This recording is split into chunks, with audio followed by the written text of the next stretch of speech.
네, 여러분 안녕하십니까. 7월 26일 목요일에 MBN 뉴스와이드를 시작합니다. 오늘도 유튜브와 페이스북으로 실시간 생중계해드리겠습니다. 오늘 대법관 후보자 3명의 임명 동의안 처리를 위한 본회의가 있었죠. 그 국회 본회의 참석을 마치고 이 더위에 MBN으로 달려오신 3분의 의원들을 소개해드리겠습니다. 더불어민주당 박용진 의원, 그리고 자유한국당 백승주 의원, 바른미래당 오신환 의원 나오셔서 감사합니다. 네, 안녕하세요. 안녕하십니까. 일단 숨 좀 돌리시고요. 네. 그리고 본격 여야 쟁점 토론을 시작하겠습니다.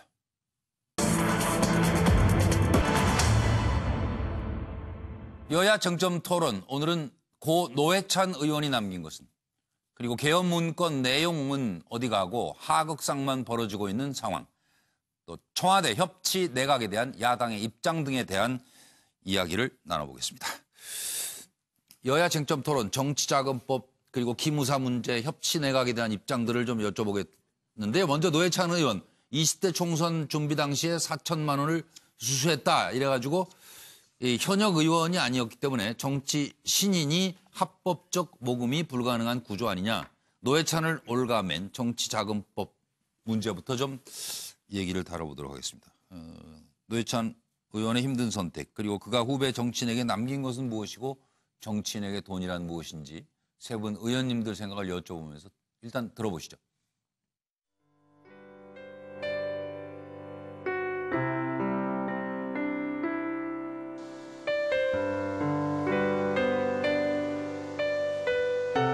인사하시겠습니다.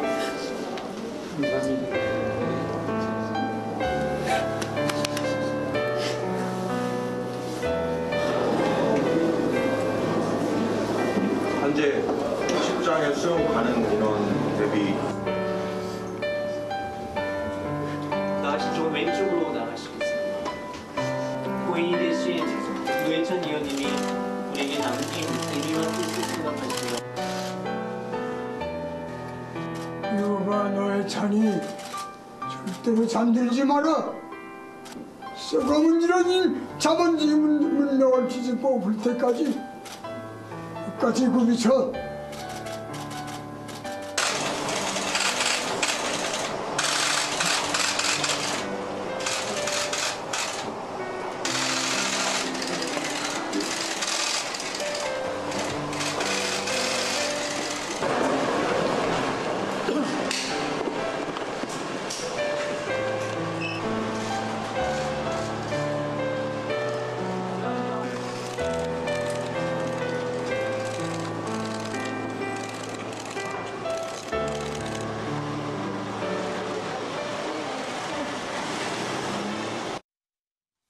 다시 한번 고인의 명복을 빌어드리면서 다들 마음이 무거우실 것 같아요, 이번 주.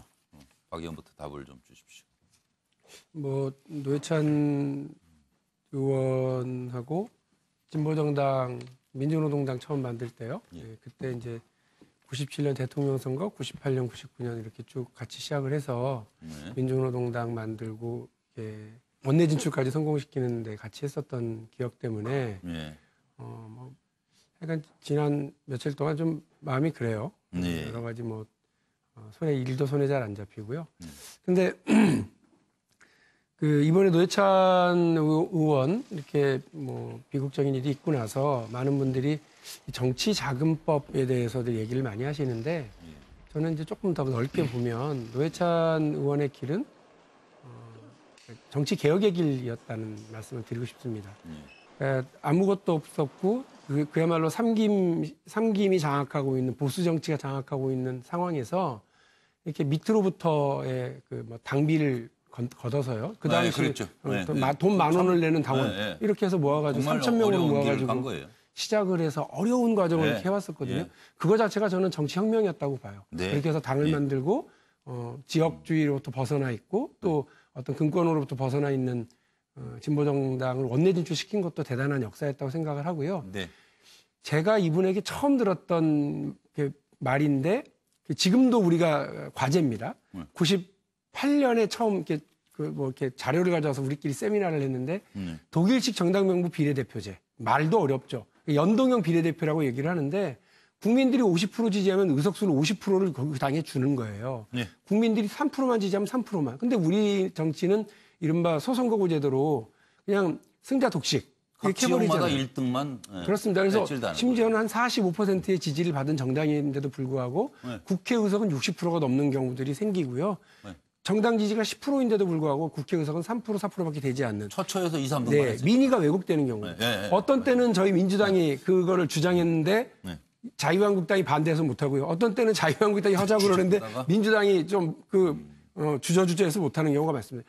그러지 말고요. 이젠 그 대한민국 국민들의 민의가 국회에 정확하게 반영될 수 있도록 정치개혁하고 연동형 비례대표도 도입하고 예. 정치자금법도 돈 있는 사람, 빽 있는 사람, 힘 있는 사람만 할 수 있도록 하지 말고 예. 정치에 뜻이 있는 사람들과 지지해주는 사람들이 있으면 예. 오픈해서 돈 모아서 투명하게 쓸 수 있도록 해서 하자고요. 네. 안 그러면 국회의원들만 기득권을 쥐고 계속 자기들만 정치한다니까요. 정치 신인, 도전자들, 그다음에 기초의원, 광역의원 이런 분들은 후원에도 못 만들게 해버리면 어떡합니까? 네. 이번 기회에 그런 기존의 정치 기득권 싹 허물어버리고 네. 국민들의 의사가 반영되고 정치에 꿈나무들이 좀 들어와서 일할 수 있도록 젊은 사람들이 꿈을 꿀 수 있도록 정치 구조가 좀 바뀌었으면 하는 뭔가 바람입니다. 하나라도 바꾸지 않으면요. 고인에 대한 예의가 아니에요. 맞는 말씀입니다. 살아있는 자들이 네. 뭔가 하나라도 바꿔야 돼요. 지금 얘기하셨잖아요. 이거 20년 된 얘기예요, 지금. 그렇습니다. 백 의원님. 예, 먼저 노회찬 의원님의 명복을 빕니다. 저는 정치를 한 지 얼마 안 되어서 예.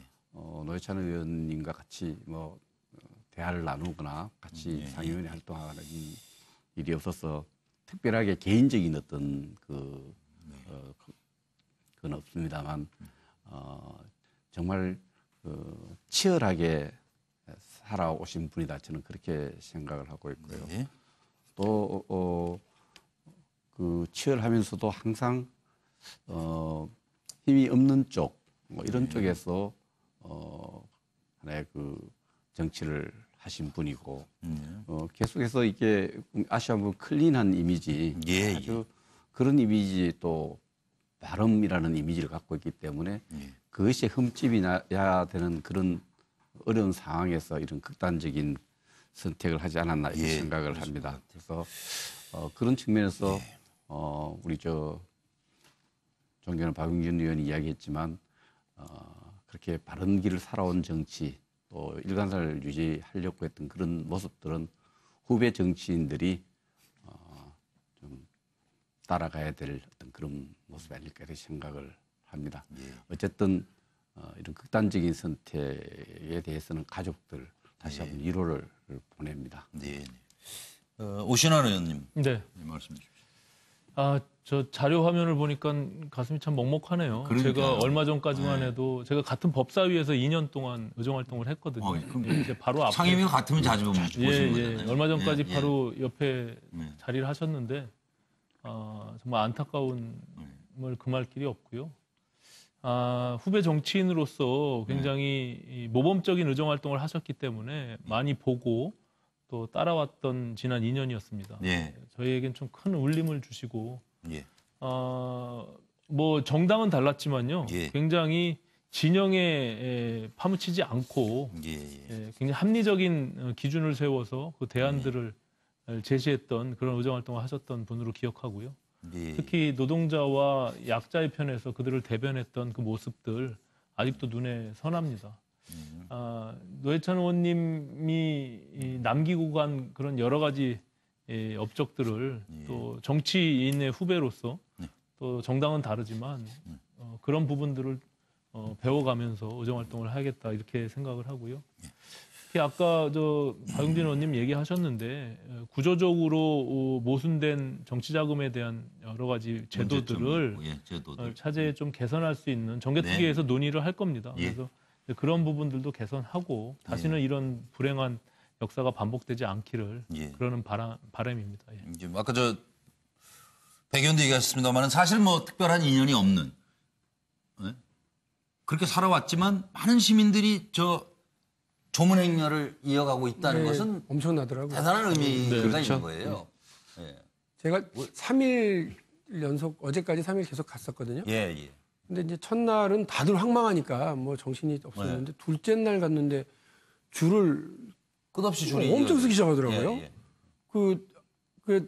그런데 제가 누구랑 같이 갔었냐면 두 번째 날은 이제 권영길 대표 민주노동당 창당하셨던 두 분 관계도 엄청 동지 관계고 선후배 관계죠. 근데 본인도 그냥 이렇게 줄을 서서 맨 뒤에 서서 이제 줄을 섰어요. 근데 저희뿐만이 아니라 그냥 장관, 그다음 국회의원, 그리고 뭐 저 유명한 이런 연세 드시는 어르신들 누구 하나 그 줄에서 벗어나려고 안 하고 아주 몸이 불편하니까 좀 누가 이렇게 안내를 하려고 그래도 아유 다 그걸 안 하더라고요. 시민들이 모두가 다 평등하게 저렇게 노회찬 의원 조문하는 모습을 보고요. 아 고인의 뜻을 모두가 다 알고 있구나.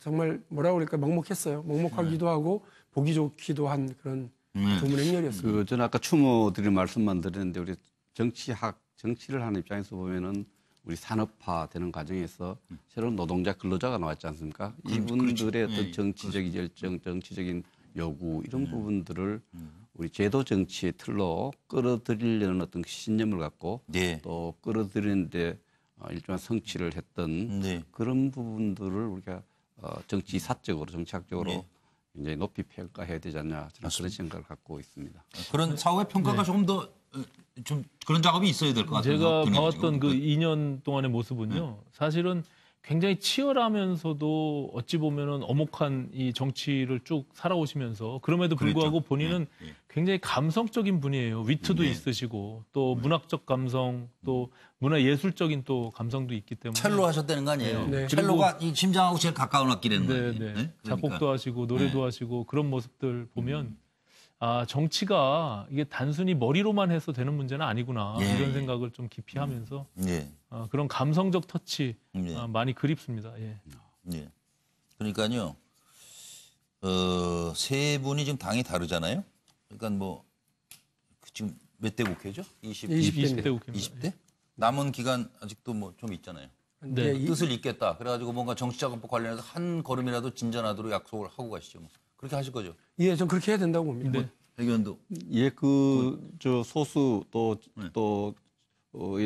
그 세력 우리 국가를 구성하는 모든 분들이 제도권에 들어올 수 있는 어떤 그런 그러니까 연동형 비례대표제까지는 못 가더라도 그런 노력들을 정치권이 계속해서 우리 사회 모든 분들이 정치에 이렇게 제도권으로 들어오도록 하는 이런 제도를 만들어 가는데 노력할 필요가 있지 않나 싶습니다. 오신환 의원도 그런 생각이 뭐 정치자금법 포함해서 선거구제까지 저 과거 노회찬 의원님 말씀하셨던 그런 부분들 우리가 꼭 해야 되는데 못했던 것들 이번 차제에 그렇습니다. 좀 했으면 좋겠습니다.